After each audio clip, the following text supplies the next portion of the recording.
Man makes plans and God laughs. What is the significance of that statement? As you guys know, I'm not a religious guy. I'm not into church or anything like that. If you are, that's great. I do believe in something greater than myself, something bigger, wiser, smarter than this conscious mind, this 2 plus 2 equals 4 mind. And that mind has its place. It's very valuable. But what happens when you can't figure everything out? What happens when you come to the end of yourself? When you've tried everything and nothing works. At least you've tried everything that you can think of and you fail time and time again. What do? Do you bite the bullet and give up?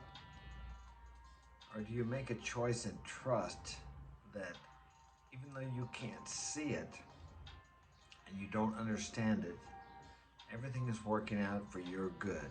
Everything is moving you towards your goals. Now, that's sometimes extremely hard to do, even if you believe in something greater than yourself. God, a higher power, universal intelligence, divinity, whatever you choose to call that, higher self, because it helps. I know it helps me to believe that there's something guiding me, something I don't understand, some mysterious power. Whether you believe it's nature, I don't think it really matters what name you call it, but just the belief helps you get through those difficult times. And I've found that when I do believe that and look for the good in everything, even if I can't see it at the time and I don't feel like it at the time, when I come out on the other side, new lessons for life have been learned, and I can see the immense value in what I have gone through, no matter what the situation is. And I've been through a lot of difficult situations in my life, just like most people have that have lived as long as I have. I'll be 63 this month, and my life just keeps getting better every day. And one of the reasons it does is because I can surrender easier to this power, this force that seems to guide me. Every day I make plans. Let me see, let's take an example. Yesterday, Monday, today's Wednesday. Monday, I was going to be at work at 8 o'clock. Well, my son didn't get the paper, so he had to go down and get it. Anyway, we got there at 9:30 in the morning. Yesterday, another example. Something didn't work out right. Things that are completely beyond my control are planning. So rarely, if ever, does the day I plan work out at the end of the day the way I planned it. But how does it work out? In the time of the day, and maybe at the end of the day, I can't see how it worked out any better. But it's always better than my plan. If you have a goal, if you have a written goal that you view every day, twice a day, and when things aren't going your way, you think about your goal as if you've already achieved it. Keep your mind off the negative aspects of things like, oh man, things aren't working right today. Good example today. I had a client from last year. We did a building for him. He's having some problems with it. And we have to go out there today. Well, the day I scheduled to go out there and take care of this issue, it's raining today. It's going to rain. So I didn't plan that. Well, they're predicting rain, but we're going to go out there anyway. Let's see what happens. It may start raining on the way. And then what am I going to do? I have other jobs I could have scheduled. I don't see how this can be any good, how this can help me, but I believe that there's something in it for me, that this is working to move me towards my highest purpose and my greatest goals, which I have written goals. And invariably, when I believe that, that's what this will be.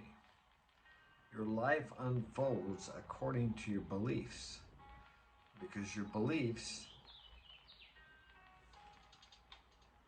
indicate the actions you're going to take. Your actions come from your beliefs. They are born from your beliefs. And how do you know what you believe? Usually a good indication is by the actions you take. If a person says he believes he's going to be a famous singer, a famous actor, a great baseball player, a great writer, a great singer, it will be evidenced by his action in that direction. If he's not taking any action, he probably really doesn't believe that. And it will be especially evidenced by the action he takes when things don't go his way, when his plan doesn't work out, or when his goals in that direction don't come to fruition. How does he react? Does he stop? Does he press on? Does he muddle through? Does he keep moving forward? If he truly believes he can be what he wants to be, he will not stop. He may get discouraged, he may get knocked down, he may get slowed down, but he will continue to press on towards the mark because he has an inner powerful belief in himself, in his God, in his vision, in his goals. Many, many great men have been men of faith. Now, they may not have believed in a God like you believe or like I believe, or a higher power, or universal intelligence, or infinite mind, but they believed in something greater than themselves, because we all come to the end of ourself one day. And what happens if we only trust and believe in ourself, in our power to figure things out? That's a devastating place to be. And I've been there. And I think all men come to that place sometime in their life when they reach for something greater than themselves. There's an old saying, there are no atheists in foxholes. And when I say the word God, I know that connotates a religion. I'm not talking about a religion. My perception or conception of God is, I really don't know what it is. I don't believe if God is God or divinity or there is a higher power, that if it's that great and can do all things through me and lives in me and lives in you, then I don't think I have the vocabulary to describe it. I know some people wonder if there are aliens. I think it's rather ridiculous to think that of all the different worlds and universes out there, that there isn't life that far surpasses our level of intelligence. There's no doubt in my mind that there aren't other beings out there. No doubt whatsoever. And I wouldn't doubt that if what some of the religious texts talk about being gods were not aliens coming down from, or coming from somewhere else. Not down, but it seems down when we think they come out of the space. Now, I don't want to offend anybody with that, but I think it's a possibility. Because how else would these ancient people describe spaceships? They wouldn't say spaceships because they did not have that vocabulary. Just like I mentioned previously that we don't have the vocabulary to describe a being that is supposedly omnipotent and can do all things. Universal intelligence, universal mind, some people call it. Like I said, regardless of what you want to call it, there's something greater than ourselves that I believe lives in each and every one of us. And how does this power speak to me personally? Through people, situations, people, places, and things. I just need to listen.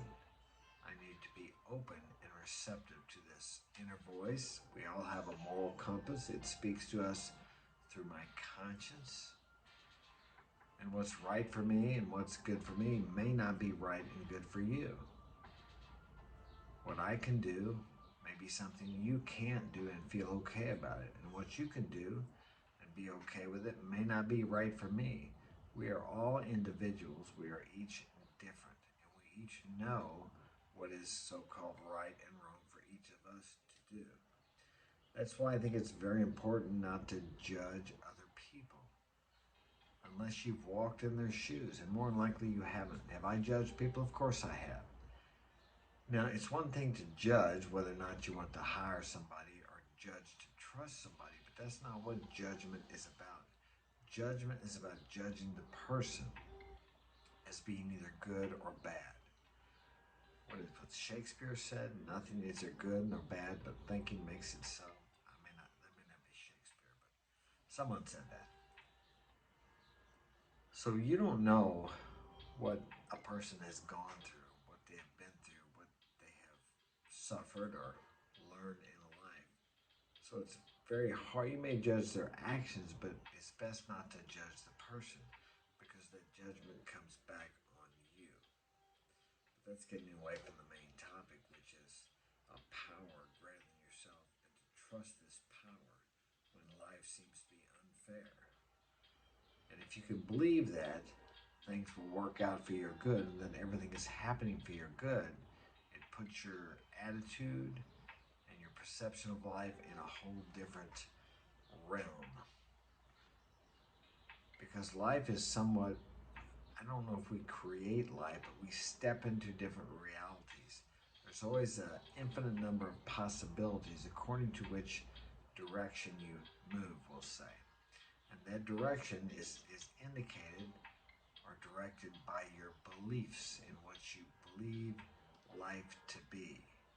If you believe life is hard, difficult, and you're never going to accomplish something, you will make choices that will bring that to pass in your life because that is your basic belief system. The good news is beliefs can be changed and modified, and you can change and modify them by visualization, affirmations, reading, studying the lives of successful people. You can change your thinking by changing your actions. If you take the action, the feeling follows. And feelings and emotions are very powerful, are very substantial, or are important when it comes to changing your life. Wayne Dyer said, change your thinking, change your life. I think that's the way he said it. And that's true. But you can't always just think your way out of a bad situation. You can take action. And sometimes that action is actually inaction. Do nothing, accomplish everything. When you don't know what to do, sometimes it's best not to do anything. And sometimes, I find many times in my life, it's best just to do the next right thing, whatever that happens to be. Do what's in front of you. It may just be the dishes. Your house may be a mess, and you don't have enough money to pay your bills. And you think, why would cleaning my house or doing the dishes help me out in this situation? It's not going to bring me any money, but it's what's in front of you. Do the next right thing. Do what's in front of you. Because when you do that, what you need to do next will be given to you. And it stops you from trying to figure out what you cannot figure out. Because this universal intelligence, this higher mind, this higher self knows exactly what you need to do. But if you spend all that time and energy trying to figure it out, it can't intuitively give you the answers to the next step you need to take. So shut your mind off and do what's in front of you, and the answers will come. That's all I have time for today. Take care, have a wonderful day, and remember, who's in charge of your life?